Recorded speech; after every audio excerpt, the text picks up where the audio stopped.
Salam sejahtera untuk kita semua.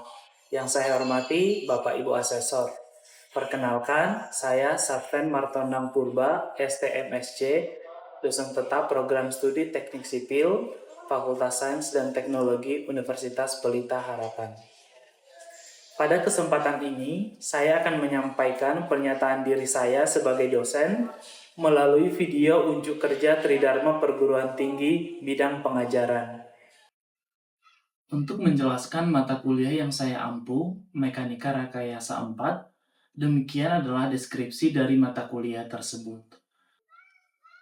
Untuk mata kuliah Mekanika Rekayasa 4, mata kuliah ini membahas metode analisis struktur hiperstatis, dan kemudian membahas metode matriks kekakuan basic, dan juga transformasi beta dan C dari direct stiffness matrix atau sering disingkat dengan DSM.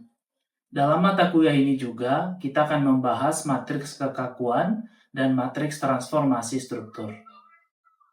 Adapun bobot dari mata kuliah Mekanika Rekayasa 4 adalah 2 SKS dengan 14 kali sesi pertemuan dan durasi 2 dikali 50 menit per sesi. Ditambah dengan 1 sesi untuk ujian tengah semester dan 1 sesi untuk ujian akhir semester. Untuk mata kuliah Mekanika Rekayasa 4, terdapat mata kuliah prasyarat yaitu Mekanika Rekayasa 1, Mekanika Rekayasa 2, dan Mekanika Rekayasa 3 sebagai syarat sudah pernah ambil mata kuliah di semester-semester sebelumnya. Dalam mata kuliah Mekanika Rekayasa 4, terdapat 6 CPL. CPL yang pertama adalah capaian sikap. Mahasiswa diharapkan mampu menunjukkan sikap bertanggung jawab atas pekerjaan di bidang keahliannya secara mandiri. Yang kedua adalah capaian keterampilan umum. Mahasiswa diharapkan mampu menerapkan pemikiran logis, kritis, dan sistematis dan inovatif dalam konteks pengembangan atau implementasi ilmu, pengetahuan, dan teknologi yang memperhatikan dan menerapkan nilai humaniora sesuai dengan bidang keahliannya. CPL yang ketiga adalah capaian keterampilan umum. Mahasiswa diharapkan mampu menunjukkan kinerja mandiri, bermutu, dan terukur. CPL yang keempat adalah capaian keterampilan khusus. Mahasiswa diharapkan mampu bertanggung jawab pada pekerjaan sendiri dan dapat diberi tanggung jawab atas pencapaian hasil kerja organisasi. CPL yang kelima adalah capaian pengetahuan. Mahasiswa diharapkan mampu memahami prinsip-prinsip dasar bangunan teknik sipil sesuai dengan standar atau kode yang berlaku. Capaian pengetahuan yang lainnya adalah mampu mengambil keputusan yang tepat berdasarkan analisis informasi dan data, dan mampu memberikan petunjuk dalam memilih berbagai alternatif solusi dalam bidang teknik sipil secara mandiri dan kelompok. Terdapat 4 CPNK dalam mata kuliah Mekanika Rekayasa 4. Diharapkan mahasiswa mampu memahami adanya 3 level atau tingkatan dalam mencari perhitungan dalam hubungan P delta. Yang kedua, mahasiswa memahami berbagai opsi dalam mencapai hubungan antara delta dan gamma. Yang ketiga, mahasiswa mampu mengevaluasi hasil analisis dengan metode matriks. Dan yang terakhir adalah mahasiswa dapat menentukan metode unit load dengan konsep moment area. CPMK dituang dalam sub CPMK dalam topik yang diberikan dalam mata kuliah ini adalah yang pertama, mahasiswa mampu menjelaskan konsep dasar mekanika teknik dan analisis struktur rangka sebagai dasar metode matriks. Yang kedua, mahasiswa mampu menjelaskan konsep perpindahan atau delta, gaya atau P dalam hubungan gaya perpindahan P delta pada elemen struktur. Yang ketiga, mahasiswa mampu mengidentifikasi 3 level hubungan P delta dalam analisis struktur menggunakan metode matriks. Yang keempat, mahasiswa mampu menjelaskan berbagai pendekatan dalam memperoleh hubungan deformasi regangan atau delta gamma pada elemen struktur. Yang kelima, mahasiswa mampu menyusun matriks kekakuan lokal, yaitu K, menggunakan metode fungsi bentuk and method. Yang keenam, mahasiswa mampu menentukan directional cosine dan menyusun matriks rotasi atau R untuk mentransformasikan koordinat lokal ke koordinat global. Yang ketujuh, mahasiswa mampu mentransformasikan matriks kekakuan lokal menjadi matriks kekakuan global menggunakan matriks rotasi. Yang kedelapan, mahasiswa mampu menyusun matriks kekakuan struktur global berdasarkan kontribusi setiap elemen pada sistem struktur rangka. Yang kesembilan, mahasiswa mampu mengevaluasi hasil analisis struktur menggunakan metode matriks termasuk perpindahan, gaya dalam, dan reaksi tumpuan. Yang kesepuluh, mahasiswa mampu menentukan perpindahan dan rotasi struktur menggunakan metode unit load serta konsep momen area sebagai metode verifikasi hasil analisis. Adapun daftar pustaka utama atau buku sebagai rujukan yang kita pakai adalah William McQuire dengan judul buku Matrix Structural Analysis Second Edition dari Cornell University tahun 2014. Daftar pustaka pendukung antara lain buku berjudul Matrix Complex Analysis of Structure dari Moshe F. Rubinstein. Yang kedua adalah Elementary Matrix Analysis of Structure dari Rayton Karstancher. Dan yang ketiga adalah Matrix dan Finite Element Displacement Analysis of Structure dari J.D. Dewey. Dalam mata kuliah Mekanika Rekayasa 4, adapun metode pembelajaran yang dipakai adalah sinkronus, yaitu daring dan luring. Dan juga terdapat asinkronus, yakni mahasiswa bisa mengakses Learning Management System atau LMS, yaitu di learn.uph.edu dan juga dengan menggunakan Microsoft Teams. Jadi sistem yang dipakai dalam mata kuliah ini adalah blended learning, yaitu perpaduan antara sinkronus dan asinkronus. Berikut adalah tampilan Learn yang kita gunakan dalam mata kuliah Mekanika Rekayasa 4 yang bisa diakses melalui learn.uph.edu. Adapun tahapan perkuliahan dalam Mekanika Rekayasa 4 ini, yang pertama adalah pre-class, individual atau material reading atau video watching di Moodle, yakni di learn.uph.edu. Yang kedua, pada saat kelas berlangsung, ada interaktif dan activities, dan ada juga question and answer dan quiz. Dalam tahapan perkuliahan kelas, yaitu lecturing, akan ada briefly elaborate on the proposed recommendation. Dan setelah itu yang terakhir adalah post-class. Di sini akan terdapat group discussion atau exercises and tutorial. Metode penilaian terbagi dalam 3 tahap. Yang pertama adalah CAT atau kegiatan akademik terstruktur dengan bobot 30%.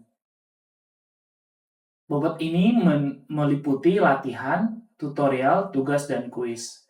Yang kedua adalah UTS atau ujian tengah semester dengan bobot 30%. Mana topik pembelajarannya adalah dari topik 1 sampai 7. Yang ketiga adalah ujian akhir semester dengan bobot 40%, dengan topik yang di-cover adalah topik dari 9 sampai 15.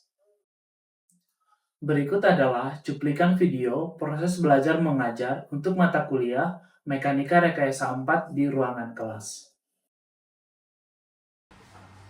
Oke, selamat pagi semua. Gimana kabarnya? Oke, hari ini kita masuk ke dalam mata kuliah kita Mekanika Rekayasa 4 di pertemuan kita yang ketiga ya. Oke, jadi kita masuk ke dalam Mekanika Rekayasa 4 pertemuan kita yang ketiga. Nah, di sini kita akan belajar, mereview dulu pelajaran kita minggu lalu ya. Jadi minggu lalu kita udah belajar tentang equilibrium equation dalam 3 dimensi.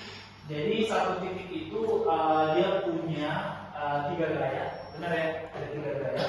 Ada fx1, ada fy1, sama fy1, dan kemudian di sini kalau kamu lihat di titik 1 kita juga punya yang disebut dengan displacement. Untuk X displacementnya adalah U1, untuk nilai Y, Fy di sini displacementnya adalah V, dan untuk Z displacementnya adalah W, benar ya?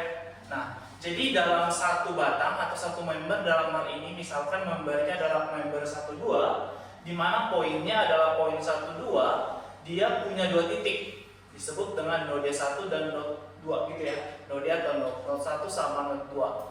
Jadi tidak ada perbedaan misalnya di dalam titik ini.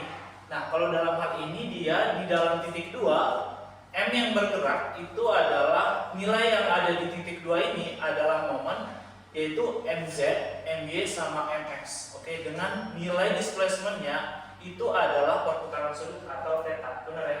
Jadi ada theta Z, ada theta Y sama theta X gitu.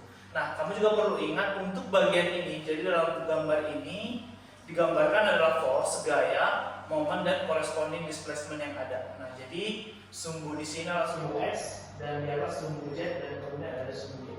Ada pertanyaan untuk hal ini? Sejauh ini oke ya? Oke. Dan kemudian di sini kita masuk ke dalam equilibrium equation atau 3 dimensinya. Jadi ada 6 hal yang harus kita pastikan sama dengan 0 supaya kita bisa sebut bahwa sebenarnya sistem itu adalah stabil, benar ya? Mulai dari sigma fx-nya sama dengan 0, sigma f-nya dan sigma f-nya sama dengan 0. Ini gaya. Tetapi ada lagi gaya momen atau momen di sini baik dalam x, sigma fx sama dengan 0, sigma y sama dengan 0, sigma z sama dengan 0. Gitu ya. Oke, dan ini adalah penggambaran untuk sebuah titik lah ya, kita katakan. Misalnya ada struktur seperti ini, jadi ada beberapa gaya di dalamnya. Misalnya ada F1, ada F2, F3, F4, kemudian ada F5, ada momen juga M1, M2, M3, M4 gitu. Dan penggambaran di sini kalau kamu lihat sumbunya, kartesiannya ada X, Y, dan Z, mungkin sedikit berbeda dengan yang di sini ya. Jadi itu sebenarnya perspektif ya, bisa yang mana saja. Jadi X, Y, Z itu kalau digambarkan seperti ini berarti kamu mengikuti titik itu juga, atau di titik sini, Y-nya di sini, Z-nya sebelah sini. Ada pertanyaan sejauh ini? Nah, sekarang kita lanjutkan dengan topik kita untuk hari ini. Topik kita hari ini adalah membuat persamaan pertemuan global. Oke. Nah, kalau kamu lihat dalam gambar A, di titik 1 ada F1 dan U1, dan di titik 2 ada F2 dan U2. Kira-kira apa yang bisa kamu simpulkan dari gambar ini? Kalau saya tanya, adakah hubungan antara F1 dan F2? Siapa yang bisa? F1 dan F2. Cincin? F1 sama dengan F2. Ya, benar. F1 sama dengan min F2 atau F2 sama dengan min F1, benar ya? Yang artinya nilai dari F1 harus sama dengan F2, hanya berbeda arahnya, benar ya? Gitu. Jika misalkan F1 ke kiri, maka F2 harus ke kanan. Gitu. Nah, jadi dalam hal ini kita bisa lihat penurunan rumus untuk nilai dari kekakuan yang nanti endingnya akan di dalam persamaan yang seperti ini, bahwa nilai matriksnya F1, F2 sama dengan K11, K12, K21, dan K22. Nah, kalau saya mau lihat di sini bagaimana sebenarnya penurunan rumus ini terjadi, kita bisa lihat. Mulai dari gambar A yang tadi, kita bisa melihat di posisi koordinat X itu akan memiliki displacement U, dan kemudian di titik Y akan memiliki displacement V, benar ya? Dan kemudian nilai seperti yang tadi disampaikan bahwa F1 harus sama dengan F2, hanya berbeda arah.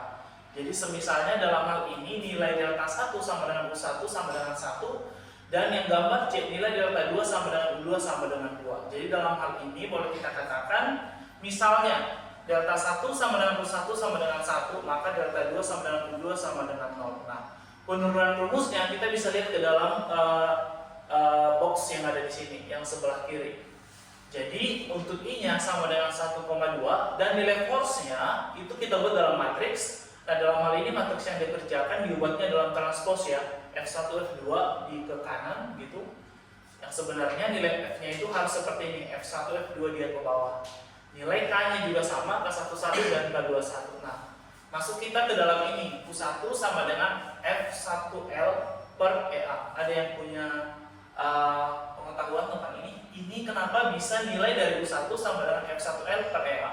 Dan bisa kasih tanggapan? Sugi? Tegangan per elastisitas, iya benar. Jadi ini dasarnya adalah dari elastisitas, benar ya, bahwa nilai dari elastisitas sama dengan tegangan per tegangan. Nah, kita kan peroleh rumus ini, U1 sama dengan F1L per EA. Jadi kalau misalkan kita buat untuk F1, nilainya sama dengan EA per L dikalikan dengan U1, dan seperti yang tadi kita sampaikan di dalam gambar A ataupun gambar B, kalau F1, F2 sama dengan minus F1 atau F1 sama dengan minus F2, nilainya sama dengan minus EA per L U1. Nah, hal yang sama juga berlaku, nilai dari F2 sama dengan EA per L U21 kali 2 U1 U2 sama dengan EA per L 1 minus 1 minus 1 1 U1 dan U2. Nah, ini adalah rumus yang kita gunakan. Tujuannya ada pertanyaan? Bisa dipahami ya? Bisa boleh dipahami ya? Oke, nah sekarang kita masuk ke dalam gambar 29. Gambar 29 ini adalah persamaan kekakuan global, tetapi dia sudah punya sudut.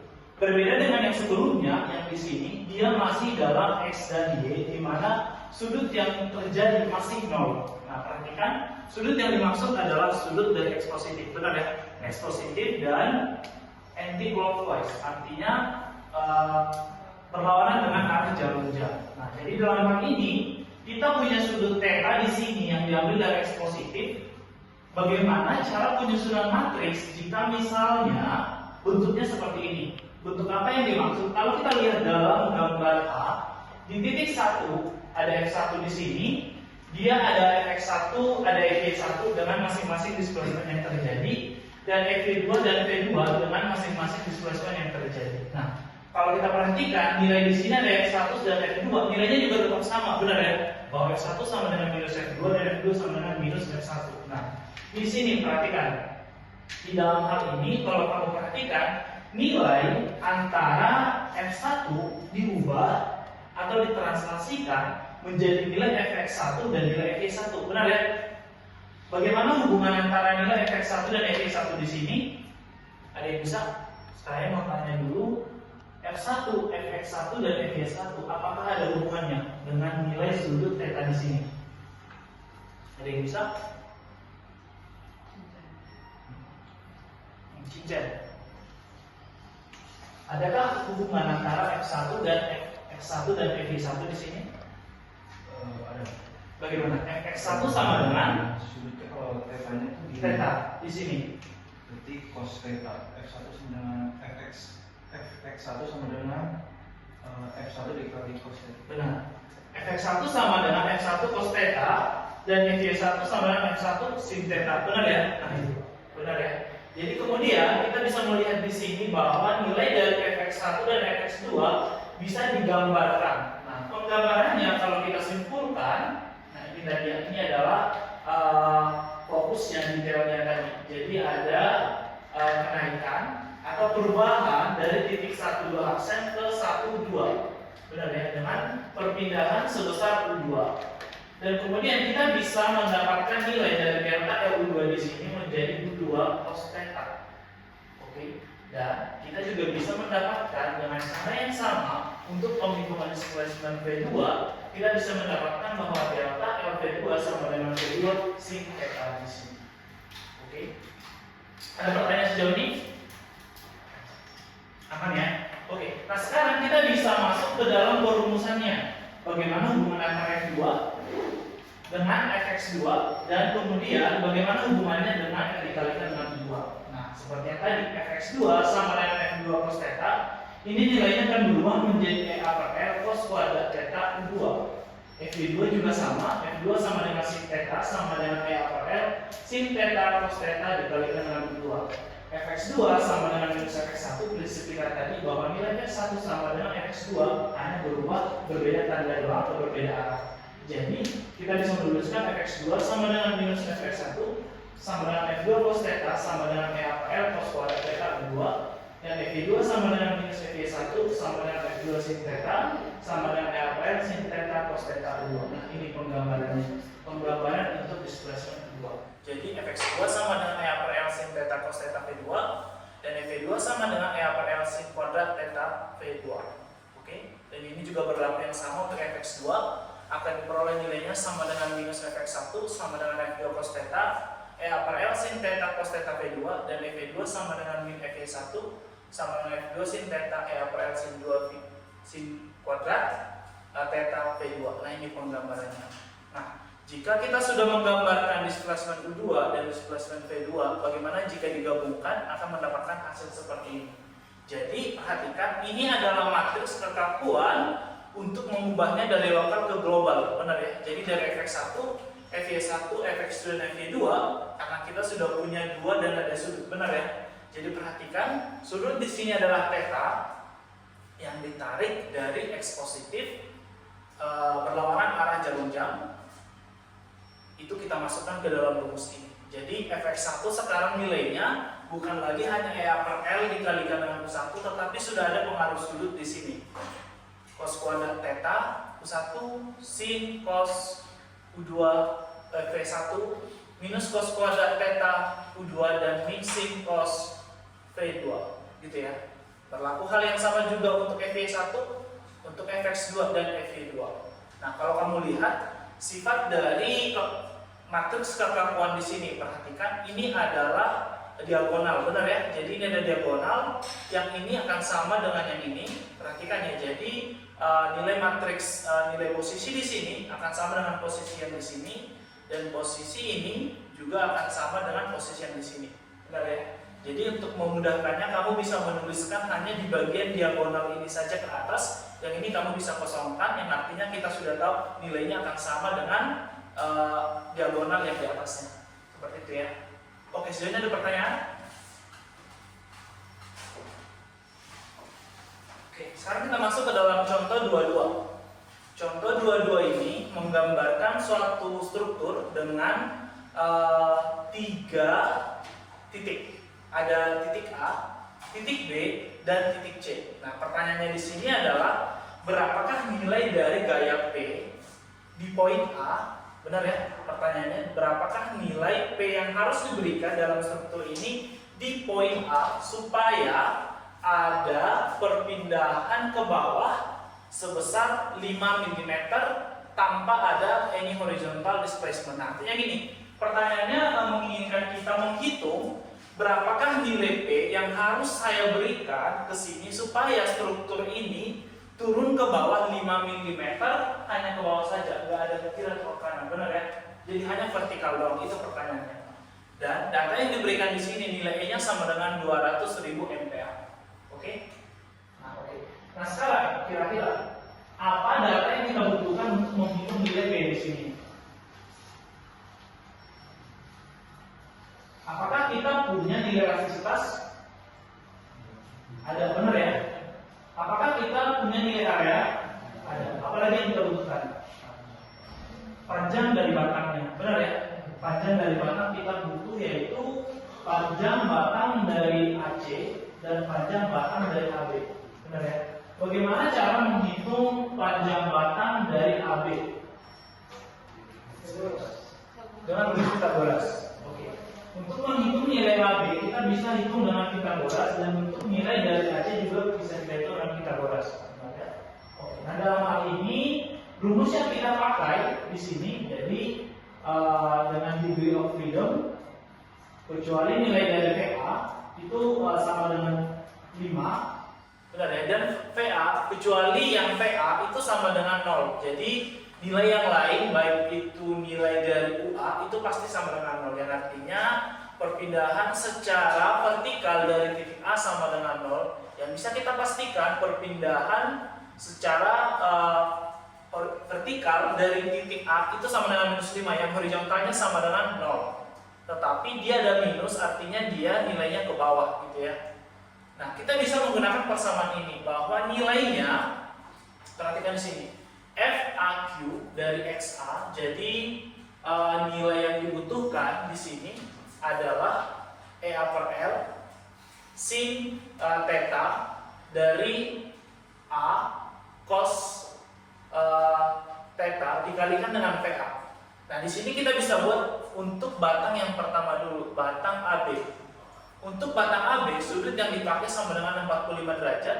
Jadi kita masukkan rumusnya FAB XA sama dengan 200 dikalikan dengan 100. Ini adalah nilai dari E-nya. dikalikan dengan nilai dari L-nya ya. Elastisitas dikalikan dengan area dibagikan dengan nilai dari L-nya, panjangnya sama dengan 2 kan 2 dikali 10 pangkat 3. Nilai dari sudutnya sinus 45 derajat cos 45 derajat dikalikan dengan minus 5 sama dengan minus 176,8 kN. Sehingga kita peroleh di sini nilainya sama dengan 176,8 kN. Untuk batang AC juga berlaku hal yang sama. Theta AC sama dengan tangen dari tangent ya, atau arcus tangen dari 2 dengan minus 4 sama dengan 153,43 derajat. Dan kita bisa menghitung bahwa nilai dari FAC sama dengan 200 dikalikan dengan 4000, di mana 4000 ini adalah nilai area dari batang AC. Dibagikan dengan akar dari 2 kuadrat ditambah 4 kuadrat dikali 10 pangkat 3 sinus dari sudutnya. Sinus 153,3 derajat cos 153,3 derajat dikalikan dengan nilai dari minus 5. Minus 5 ini tadi adalah nilai dari VA sama dengan 357,8, sehingga kita bisa peroleh nilai FAC-nya di sini sama dengan minus 178,9 kN. Dan nah ini ya, di sini ada penggambaran nilainya. Ada nilai PU di sini diperoleh nilainya sama dengan 357,8 dikurangkan dengan 176,8 sama dengan 181,0 kN. Jadi nilai P di sini akan diperoleh nilainya sama dengan 399,1 kN dengan nilai dari sudutnya P yang di sini adalah tangen dari arcus tangen dari 181,0 dibandingkan dengan 365,7 diperoleh sudutnya sama dengan 26,97 derajat. Nah itu untuk contoh 22 di sini. Sekarang kita masuk ke dalam contoh 23. Sebelumnya di contoh dulu ada pertanyaan. Clear ya semua ya. Sekarang masuk dalam contoh 22. Contoh 23 ini adalah 4 batang dengan titik pojok sama dengan A. Untuk pengerjaan contoh 23 prinsipnya sama dengan contoh 22. Tetapi di sini perlu kamu lihat bahwa gaya yang dipakai ada 4 batang, ada AB, AC, AD dan AE. Kita perlu cari masing-masing nilainya di sini ya. Ada FAB, FAC, FAD sama FAE. Dan di sini. Jadi rumus yang dipakai tetap sama, nilainya sama dengan EA per L dikalikan dengan cos dari θ-nya kuadrat dikalikan dengan UA. Kita cari masing-masing untuk FAB, FAC, FAD dan FAE. Jadi diperoleh dari perumusan di sini. Untuk FAB akan diperoleh 70,71 UA, dan untuk FAC diperoleh adalah 70,71 juga, dan FAD 125 UA, dan untuk FAE 125,00. Nah, di sini yang paling penting untuk menuliskan rumus equilibriumnya, kita bisa tahu nilai F-nya ini harus sama dengan 1000 kN. Benar ya? Karena di sini di soal PXA ini sama dengan 1000 kN. Jadi perumusannya bahwa sigma horizontal di A ini sama dengan 1000 dikurangkan dengan 2 jumlah dari semua force. 2 yang 70,71 dan 2 yang 125 ini harus sama dengan 0.